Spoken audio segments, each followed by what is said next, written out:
মলয়বাবু গলাটা আস্তে করে বললেন, ফোনটা কাটলে কেন? সরলা দেবী আগের থেকে গলায় একটু জোর এনে বললেন, বৌমা আপিস বেরোচ্ছিল, টিফিনটা দিলাম। মলয়বাবু একটু মজা করে বললেন, তাই গলায় এত জোর? সরলা দেবী খিলখিল করে হেসে বললেন, লজ্জা লাগে না এই বয়সে এরকম ফোনে কথা বলতে? মলয়বাবু বললেন, এই বয়সে প্রেম করতে ভালোই লাগে বলো। সরলা দেবী লজ্জায় লাল হয়ে যাচ্ছেন। ফোনের ওপার থেকেই মলয়বাবু বেশ বুঝতে পারছেন সেটা। এই লজ্জায় লাল মুখটা দেখতে বড্ড ভালোবাসতেন মলয়বাবু। সরলা দেবী অল্প বয়সে কোথায় কোথায় লজ্জা পেতেন। 14 বছরের ছোট ছিলেন সরলা দেবী মলয়বাবুর থেকে। বাচ্চা বউ আদরে আবদারে বুকে আগলে রাখতেন।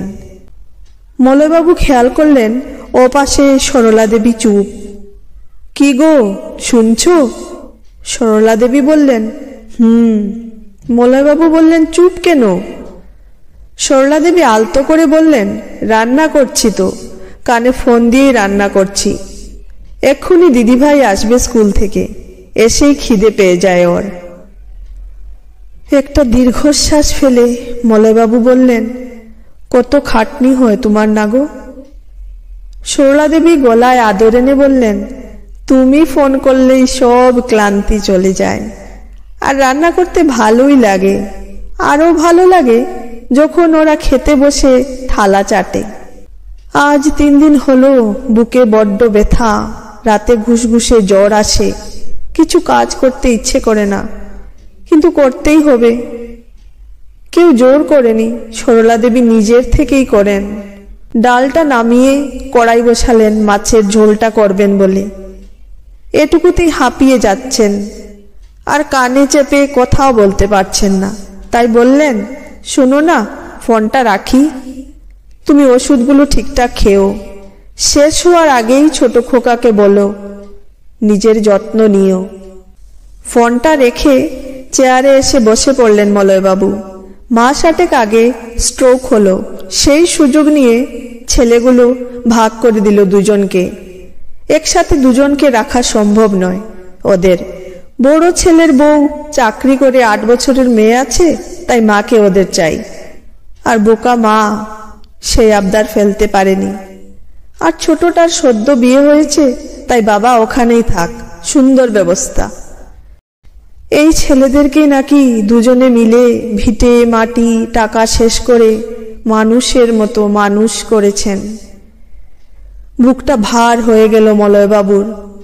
ইচ্ছে করে এক ছুটে যায় বড় খোকার বাড়ি, একবার দেখে সরলা দেবীকে।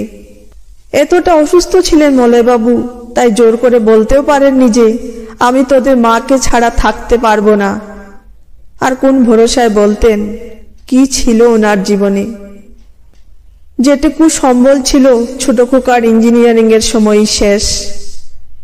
থাক, তাও শেষ বয়সে সরলা মাছটা দুধটা পায় ওখানে।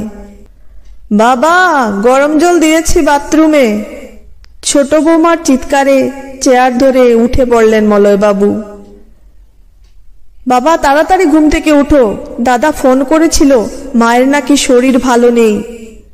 মলয়বাবু শুনছেন, দরজায় দাঁড়িয়ে ওনার ছোট ছেলে রথিন বলছে, আজ 8 মাস এ বাড়িতেই আছেন উনি একা, আর ওনার অর্ধাঙ্গিনী বড় ছেলের বাড়িতে।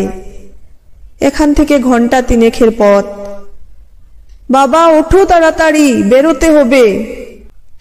রথিনের কথায় ধড়মড় করে উঠে বসলেন মলয়বাবু। তাড়াতাড়ি নেমে দরজা খুলেই বললেন, বেঁচে আছে নাকি শেষ? তুমি কি পাগল নাকি? সুস্থ মানুষ, একটু শরীর খারাপ হয়েছে, তোমায় দেখতে চাইছে, আর কি সব কথা বলছো তুমি? ধমক দিয়ে বলল রথিন। সেই তো সুস্থ তো ছিলই তোদের মা, অসুস্থ তো আমি। এমন হাবাতে অসুখ সব শেষ করে দিল আমার, বুকটা খালি করে দিল। একা একাই বলে যাচ্ছেন মলয়বাবু। রথিন বাবাকে ধরে বলল, বাবা শান্ত হও, নিজেকে শান্ত করে তৈরি হও, এক্ষুনি বেরোবো, মা তোমাকে দেখতে চাইছে। বাবাকে আরো শক্ত করে জড়িয়ে ধরল। ছেলের কাঁধে মাথা দিয়ে ফুঁপিয়ে উঠলেন মলয়বাবু। এত বড় অসুখের পর উনি আছেন ঠিকই, কিন্তু ওনার অর্ধেকটাই তো নেই। যতীনের বাড়িতে ঢুকতেই মলয়বাবুর নাকে ধূপকাঠির গন্ধ আসলো। উনি বুঝে গেছেন সবটাই, তাও আশা নিয়ে মন শক্ত করে গাড়ি থেকে নামতেই বড় খোকা যতীন ছুটে এসে বলল, বাবা এত দেরি কেন করলে? কতবার তোমার নাম ধরে ডাকলো। তারপর রথিনকে জড়িয়ে বলল, ভাই সময় দিল না রে। মলয়বাবু ঘরে গেলেন না, বাইরে সোফায় বসে পড়লেন। হাত পা কাঁপছে। ওখান থেকে মুখ বাড়িয়ে দেখলেন এক মাথা সিঁদুরে লাল শাড়িতে নতুন বউ লাগছে সরলাকে। সেই আজ থেকে 52 বছর আগের 18-র সরলা। সারাদিন নুপুর পরে ঝুমঝুম করে ঘুরে বেড়াতো, খিলখিল করে হাসতো। কানে চাপা দিলেন মলয়বাবু, চোখ বন্ধ করে আছেন। নাতনি এসে বলল, দাদু ভাই ঠাম্মি এটা দিতে বলেছে তোমায়। লুকিয়ে টিয়া একটা কাগজ দিল মলয়বাবুকে। মলয়বাবু কাঁপা কাঁপা হাতে কাগজ খুলে দেখলেন, তাতে লেখা, কইও রে ভ্রমর কৃষ্ণ রে বুঝাইয়া, মুই রাধা মইরা যাইমু কৃষ্ণ হারা হইয়া।